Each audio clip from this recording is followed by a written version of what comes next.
नमस्ते,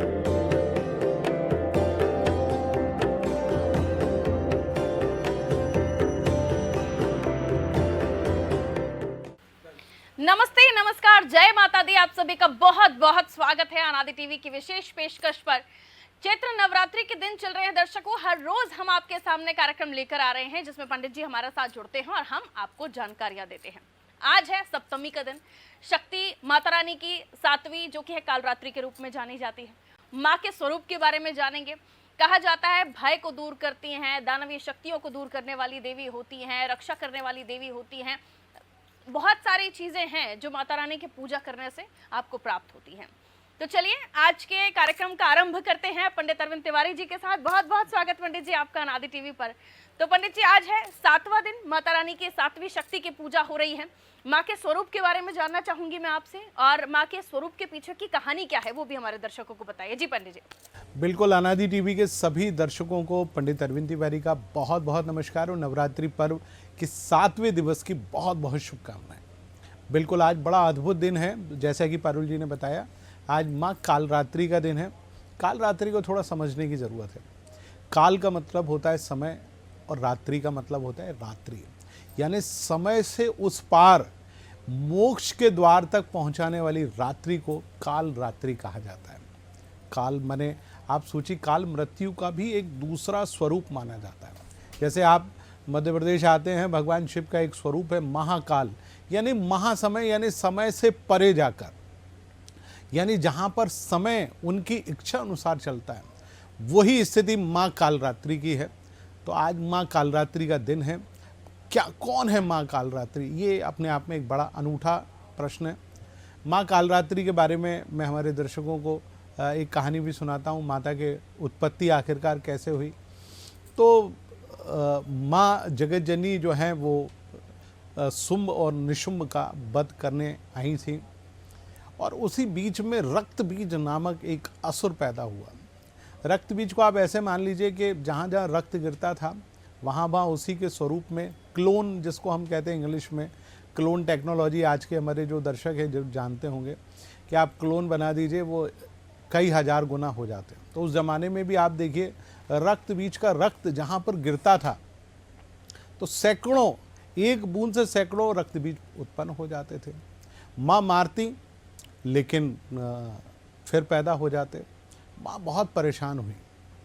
तो माँ दुर्गा ने एक रौद्र रूप लिया, और रौद्र रूप लिया तो उनका शरीर काला पड़ गया, और उनके उस शरीर से एक शक्ति उत्पन्न हुई जिनका शरीर नीला और काला था, यानी पूरी तरह से ना वो काली थी ना पूरी तरह से वो नीली थी, एक अलग ही वर्ण था।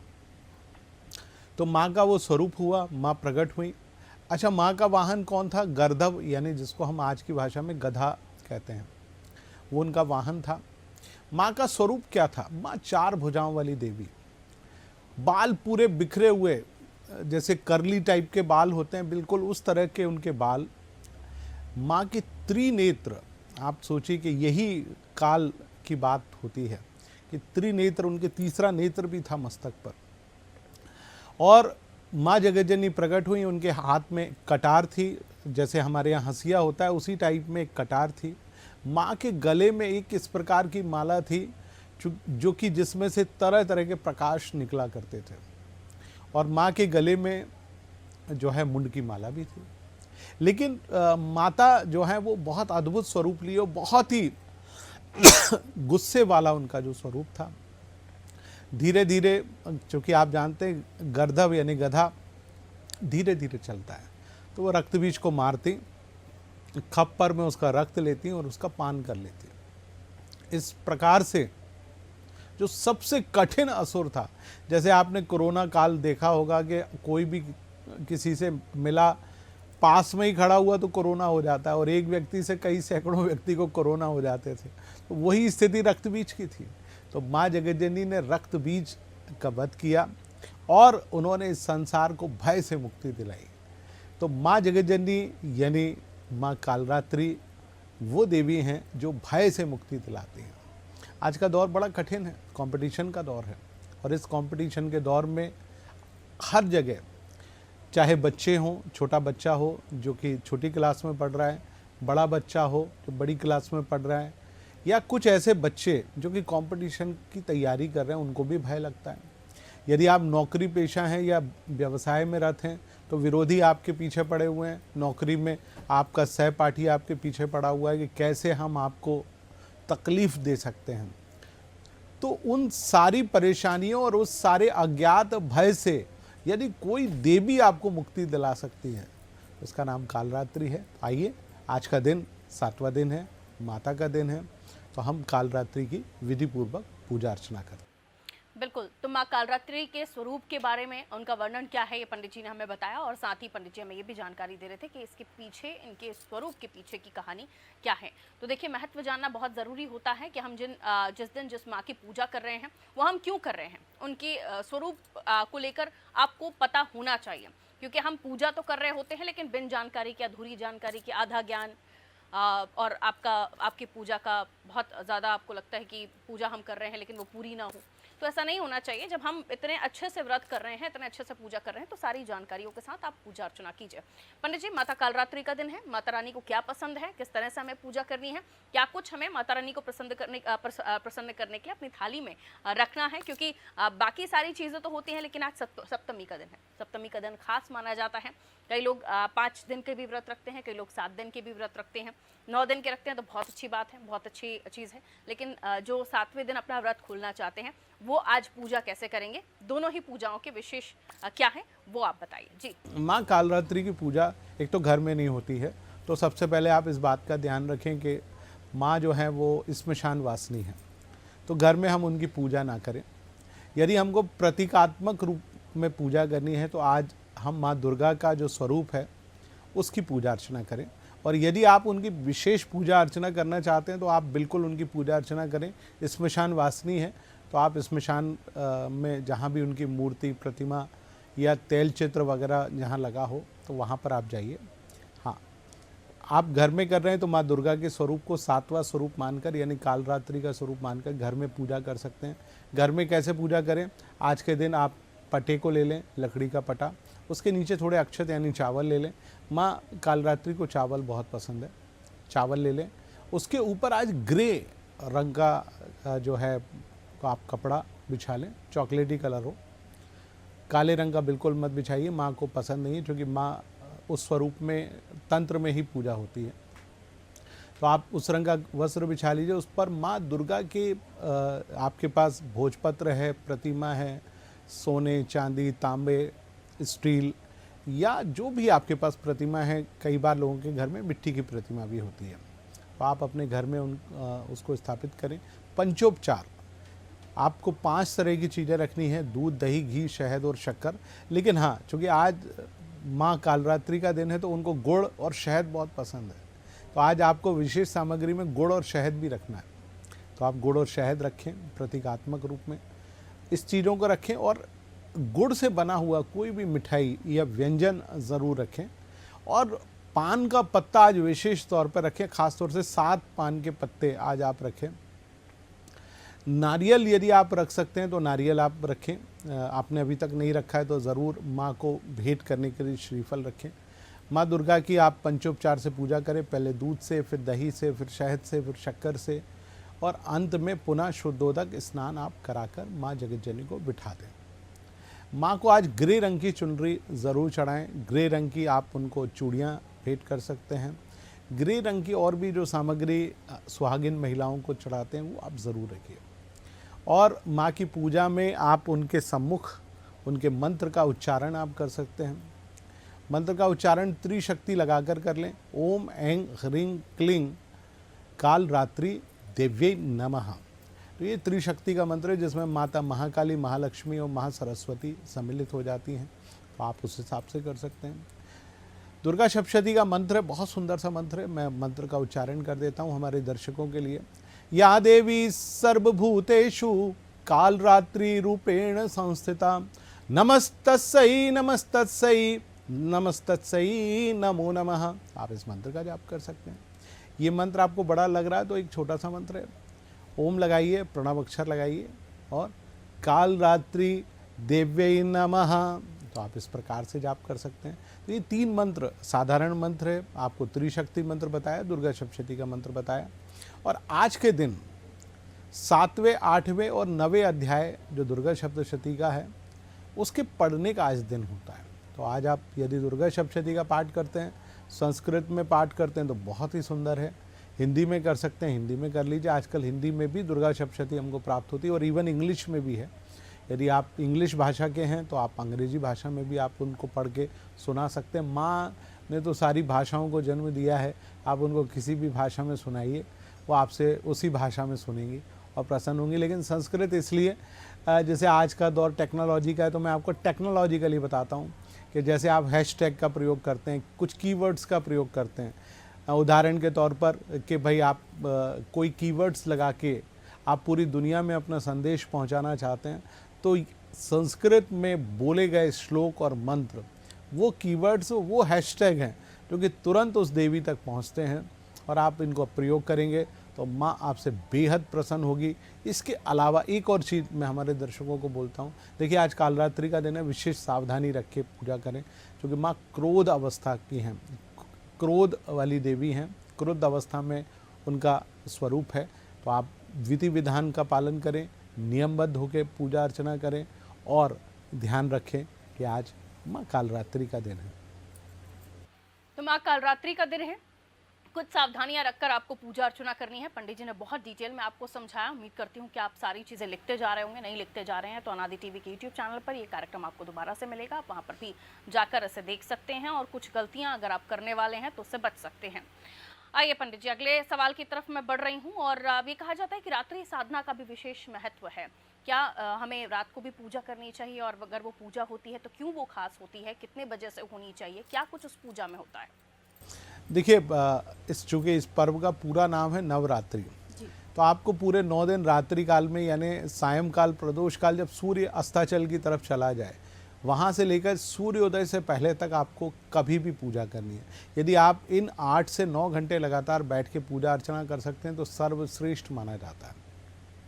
अब माँ कालरात्रि की पूजा तो विशेष तौर पर रात्रि में ही होती, क्योंकि उनकी पूजा आप दिन में कर ही नहीं सकते, क्योंकि वो रात्रि काल की देवी है। कारण यह है कि उन्होंने रात्रि काल में रक्त बीज का वध किया और उनका स्वरूप भी उसी माँ की क्रुद्ध अवस्था से हुआ। नाम में जुड़ा हुआ है कालरात्रि, यानी काल की रात्रि हैं जो सुबह मोक्ष प्रदान कर देती हैं या जातक के तीसरे नेत्र को खोल देती हैं। हम जिसको थर्ड आई भी कहते हैं। थर्ड आई का मतलब होता है कि जब आपके बीच में जो तीसरी आँख है खुल जाती है तो हमको भूत, वर्तमान और भविष्य इन तीनों का ज्ञान होता है और माँ जगत जननी की तीसरी आँख भी है। तो आप यदि चाहते हैं कि आपको सिद्धि प्राप्त हो, आप चाहते हैं कि आप अपने जीवन में सफलता को प्राप्त करें, तो इस सफलता के लिए आपको माँ कालरात्रि की मध्य रात्रि में पूजा अर्चना करना पड़ेगी। तो देखिए कालरात्रि की पूजा हो रही है, पंडित जी बहुत सारी जानकारियां दे रहे हैं। पंडित जी ने हमें बताया कि हमें पूजा सामग्रियों को किस तरीके से याद करके सारी चीज़ों को पहले से तैयार करना है, रात्रि पूजा के बारे में भी जानकारी दी। लेकिन अब चूंकि बहुत इंपॉर्टेंट है, पंडित जी हमारे साथ मौजूद हैं और जैसे कि हर बारी हर कार्यक्रम में मैं कहती हूँ पंडित जी ज्योतिष में महारत हैं, तो आज हम पंडित जी से अगर ज्योतिष के बारे में ज्ञान नहीं लें, यानी जो राशियाँ हैं उनके बारे में नहीं बात करेंगे तो शायद कुछ अधूरा हो जाएगा।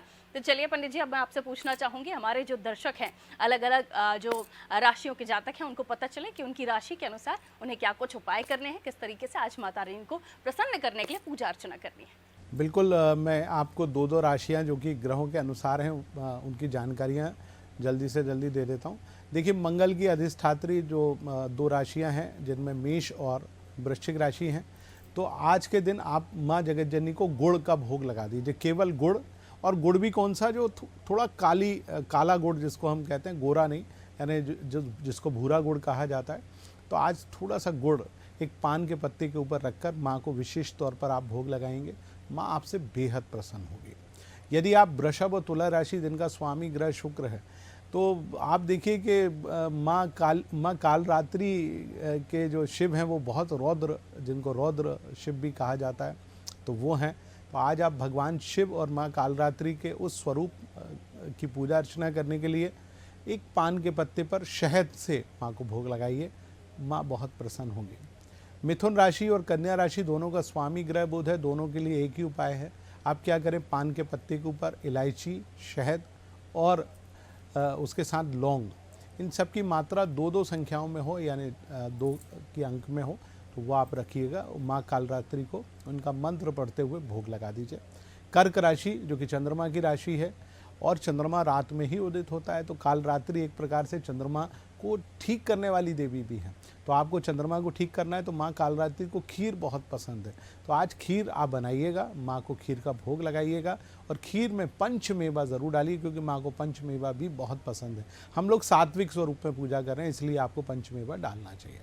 सिंह राशि, चूँकि सिंह राशि शक्ति की राशि है, इस समय केतु और राहु और शनि से पीड़ित है, तो आज के दिन माँ जगतजननी को आपको भोग लगाना है।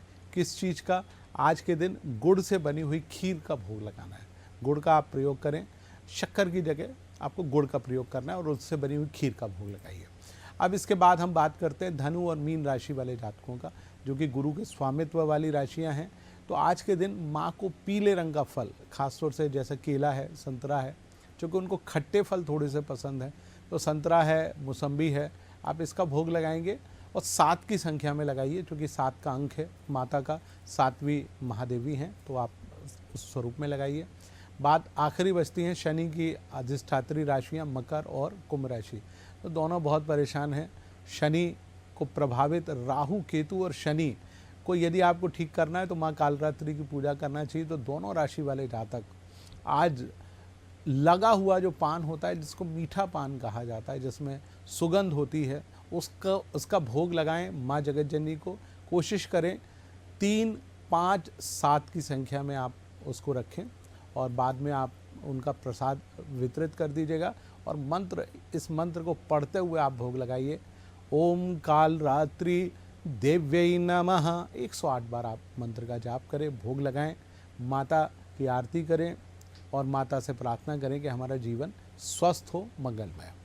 पंडित जी, जैसे कि मैंने कहा, ये वो दिन है जब माता रानी हमें हमेशा कुछ ना कुछ ज़रूर देती हैं, अगर आप सच्चे मन से प्रार्थना कर रहे हो, क्योंकि कालरात्रि हैं और मोक्ष भी देने वाली हैं। लेकिन माता रानी की अगर पूजा की जाए तो कई सारे ऐसे दर्शक भी हैं जो बीमारियों से पीड़ित हैं, या उनके घर में कोई ऐसा शख्स या उनके घर में कोई ऐसा परिजन जो काफ़ी ज़्यादा जिनकी स्थिति खराब हो, तो क्या उनके लिए भी माता से आशीर्वाद मिल सकता है? बिल्कुल, मैं तो आपको बता रहा हूँ कि हर प्रकार के दुख, बीमारी, समस्या का हरण करने का एकमात्र अधिकार माँ कालरात्रि को दिया गया है, क्योंकि वो तो उन्होंने, आप देखिए कि रक्त भी जो कि कोरोना जैसा था, उसका हल किसी के पास नहीं था, तो उसको उन्होंने इस ब्रह्मांड से दूर किया। तो क्या बीमारी, क्या समस्याएं, सब माँ कालरात्रि दूर करती हैं। समस्या ये है कि स्मशान वासिनी है, गृहस्थ महिलाएं स्मशान नहीं जा सकती, तो उनके स्थान पर यदि परिवार से पुरुष या जो बच्चे हैं, जो पुरुष बच्चे हैं, वो वहाँ जाएं। और माता को कुछ चीज़ें बहुत पसंद है। एक तो उनको गुलाब की माला बहुत पसंद है, सुगंधित गुलाब, तो आप यदि जाएं वहाँ पर सुगंधित गुलाब की माला माँ के चरणों में अर्पित करें। शहद और गुड़ से बने हुए व्यंजन या उनसे बनी हुई मिठाइयाँ उनको अर्पित करें। जो लोग वाम मार्गी साधना करते हैं, सात्विक साधना नहीं करते हैं, तो चूँकि माँ को मदिरा बहुत पसंद है, तो स्मशान में जाकर एक जो मिट्टी का कटोरा है उसमें माँ के सम्मुख आप मदिरा भर के रख दें। हालांकि ये ठीक नहीं है, लेकिन वाम मार्गी साधना है, चूँकि माँ ने भक्षण ही उन्हीं चीज़ों का किया, तो आप करें। और वहाँ पर रात्रि काल में जाकर एक तेल का दीपक, जिसको चौमुखा दीपक कहते हैं, वो ज़रूर जलाइएगा और फिर माता के सामने प्रार्थना करें कि आपको अमुक परेशानी है, इस परेशानी से हमको निजात दिलाएं। करके देखिए, आपको बहुत लाभ होगा। माता रानी की जब आप पूजा कर रहे हैं तो व्रत के दौरान पंडित जी हम हमेशा चर्चा करते हैं कि जब हम उपवास कर रहे हैं, व्रत रख रहे हैं, तो हम अपनी भूख पर तो कंट्रोल करते ही हैं, फलाहार का सेवन करते हैं, फरार का सेवन करते हैं, आप वो लिमिट में रखें। लेकिन उसके अलावा भी बहुत सारी चीज़ें होती हैं, हमें उन नैतिकताओं का पालन करना चाहिए, जिससे हम शायद भूल जाते हैं, क्योंकि आपके रोज़मर्रा में हो जाता है कि आप कुछ काम आपको ऐसे करने ही पड़ते जिसमें झूठ बोलना पड़ता है। तो मुझे लगता है कि इन सारी चीज़ों को लेकर भी पंडित जी थोड़ा सा समझाइए कि व्रत भूखे रहने से या फिर अन्न त्यागने से ही पूरा नहीं होता, बहुत सारी चीज़ों को मानना पड़ता है और उनका पालन करना पड़ता है। देखिए, व्रत का तात्पर्य होता है नियम और संयम का अनुपालन।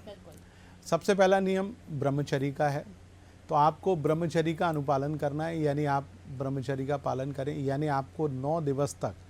और आज के दिन तो बहुत ध्यान रखना है भैया, माँ कालरात्रि तुरंत दंड देती हैं। आज के दिन यदि आप पुरुष हैं तो कोई भी स्त्री आपकी माता के समान है, बहन के समान है, तो उसी स्वरूप में लीजिए।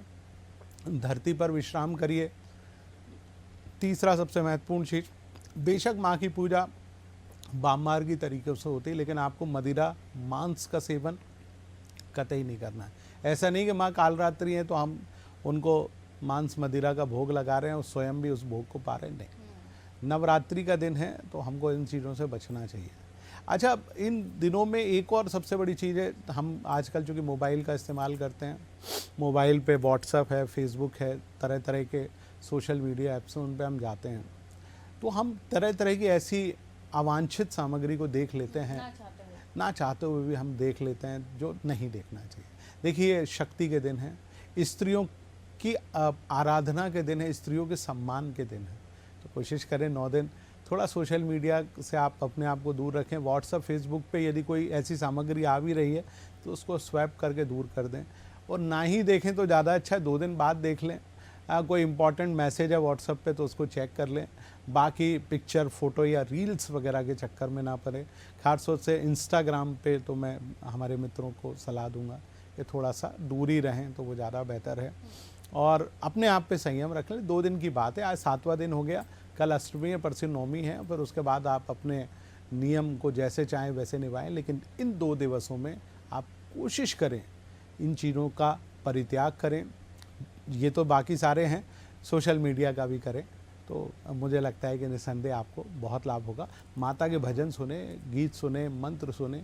पंडित जी, सप्तमी की पूजा हो रही है, सप्तमी का दिन है, कई लोग इस दिन भी कन्या भोजन कराते हैं, और इसके साथ ही जब माता रानी के सप्तमी के दिन की पूजा होती है तो रात्रि को भी हम पूजा कर रहे हैं, कई लोग दिन भर पूजा करते हैं, जैसे कि 8-9 घंटों का जिक्र आप कर रहे थे, लेकिन आज कई लोग कन्या भोजन भी कराते हैं, तो कन्याओं को कुछ विशेष दान भी करना चाहिए?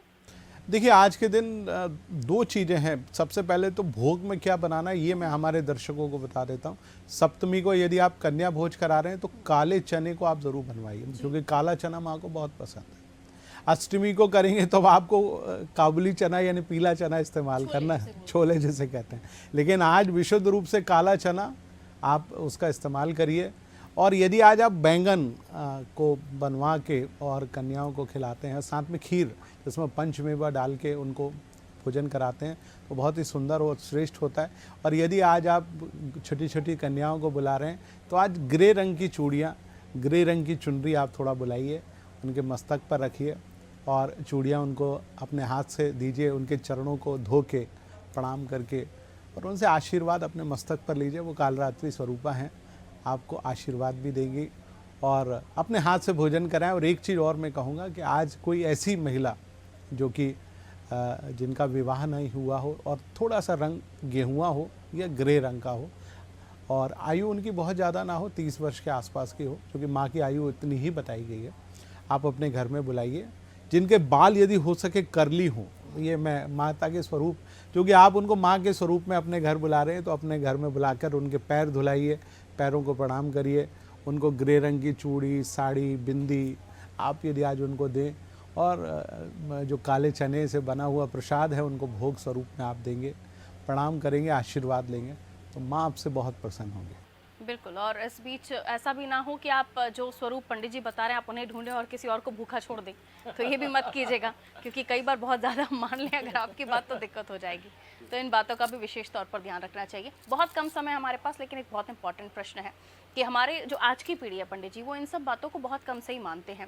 उन्हें आप क्या समझाना चाहेंगे? मॉडर्न टेक्नोलॉजी सब कुछ हम देख रहे हैं, हमारे ग्रंथों को देख रहे हैं, बहुत सारी चीज़ें जो अब हम पढ़ रहे हैं हमारे ग्रंथों में पहले से हैं, तो उन्हें किस तरह से आप समझाएंगे कि कितने ज़रूरी हैं हमारे फेस्टिवल, कितने ज़रूरी हैं ये नवरात्र? जी देखिए, मैं उनको यही समझाना चाहूँगा आज के मॉडर्न तरीके से कि आप किसी भी न्यूट्रिशंस के पास या डॉक्टर के पास आप जाते हैं तो डॉक्टर कहता है कि भैया आपके शरीर में मल या दुनिया भर की जो बीमारी है उसको आपको डिटॉक्स करना है, तरह तरह की आपको चीज़ें देता है। तो ये डिटॉक्स का ही एक सीज़न है, माने 9 दिन का जो सीज़न है डिटॉक्स का सीज़न है। आप अपने शरीर से अपने मन को शुद्ध करने के लिए फोकस करें, यानी देवी एक प्रकार से बिंदु हैं, तारा हैं, जिससे ब्रह्मांड चला है। तो आप किसी भी बिंदु पे फोकस करके अपने आप को फोकस करें, कंसंट्रेट करें, ये सबसे ज़्यादा ज़रूरी। दूसरे, अपने शरीर को डिटॉक्स करें ताकि आप बीमारियों से बचें। उसके लिए हमारे यहाँ रस का आहार कहा जाता है। आज खास तौर से खट्टे फल का सेवन करने का दिन होता है, जिसमें संतरा है, मौसम्बी है, या सी बकतौन आजकल एक बड़ा प्रचलित है, आप उसका भी सेवन कर सकते हैं। या और भी खट्टे फल आपको जो मिलते हैं, बेर इत्यादि, जो बेरीज हम जिनको कहते हैं, उनका आज आप सेवन करें। जितना आज आप सेवन करेंगे, आपके शरीर से एक तो विटामिन सी मजबूत तरीके से बनेगा, रोग प्रतिरोधक क्षमता आपकी बढ़ेगी, और आप अपने आने वाले जो 4 महीने का समय है, उसमें आप अपने शरीर को स्वस्थ रख पाएंगे। सबसे महत्वपूर्ण चीज़, ब्रह्मचर्य का पालन क्यों कराते हैं, उसके पीछे का कारण है 9 दिन आप ब्रह्मचर्य का पालन करते हैं तो आपके शरीर में ओज और शक्ति का प्रवाह बढ़ जाता है। आप अपने 4 महीने के लिए वो शक्ति, ऊर्जा को आप प्राप्त कर लेते हैं, इकट्ठा कर लेते हैं। जैसे आप अपने बैंक में पैसे इकट्ठे करते हैं, वैसे शरीर में शक्ति को आप इकट्ठा करते हैं, क्योंकि ये शक्ति का पर्व है। माता की 9 अलग अलग प्रकार की शक्तियाँ हैं, जिनको आप अपने शरीर में इकट्ठा करके आप अपने जीवन में आगे बढ़ सकते हैं। करके देखें, ज़रूर लाभ होगा। बिल्कुल, तो करके देखिए, बहुत लाभ होता है। डाइट को लेकर बहुत ज़्यादा कंसंट्रेट आप लोग कर रहे हैं, बहुत ज़्यादा टेंशन लेते हैं। हम सुबह से उठते हैं, प्रोजेक्ट से लेकर, फाइल से लेकर, जो भी आपके काम है, दुकान जाना, बिजनेस देखना, सारे टेंशन्स आपको होते हैं ना सुबह से, तो वो आपके लिए ज़रूरी है। थोड़े दिन ज़रूरी मान लीजिए कि माता रानी का स्मरण है, और ये कर देखिए, आपके 9 दिन बीतने के बाद जैसे ऊर्जा, जैसे ताकत जो महसूस होगी, और जो बदलाव आपके अंदर आएंगे। कई बार हम फिजूल में ही झगड़े करते हैं पंडित जी, कलेश का कारण तो कई बार वही होता है। तो इन सारी चीज़ों को आपका माइंड रिलैक्स होगा, आपकी बॉडी रिलैक्स होगी, हम खुशहाल रहने लगेंगे। तो इन सब चीज़ों को मुझे लगता है करके देखना चाहिए। बहुत सारी चीज़ें हैं, अगर आप जेनजीज हैं या फिर आज की मॉडर्न टेक्नोलॉजी के साथ जुड़े हुए हैं, तब भी आपको ये सोचना चाहिए कि अगर कुछ बदलाव कुछ चीज़ों को करके आता है और इतने सारे लोग बोल रहे हैं, तो फिर करना चाहिए। खैर, काल रात्रि का दिन है, आज बहुत अच्छे से पूजा कीजिए, माता रानी की सेवा कीजिए, और उनकी भक्ति में ऐसे लीन हो जाइए कि माता रानी प्रसन्न हो और आपकी सारी मनोकामना पूरी करें। हम सभी को माँ काल रात्रि का आशीर्वाद मिले। बहुत बहुत शुक्रिया पंडित जी, आपने हमें समय दिया, बहुत अच्छी जानकारियाँ पंडित जी ने दी है। एक बार फिर से कहूँगी, कार्यक्रम में अभी जुड़ रहे हैं, नहीं देख पाए हैं, यूट्यूब पर जाइए, अनादि टीवी को सर्च कीजिए, पंडित जी दोबारा आपको सुनाएंगे सारी चीज़ें। फिलहाल मुझे दीजिए इजाज़त, रखिए अपना ख्याल, नवरात्रि की शुभकामनाएं, जय माता दी।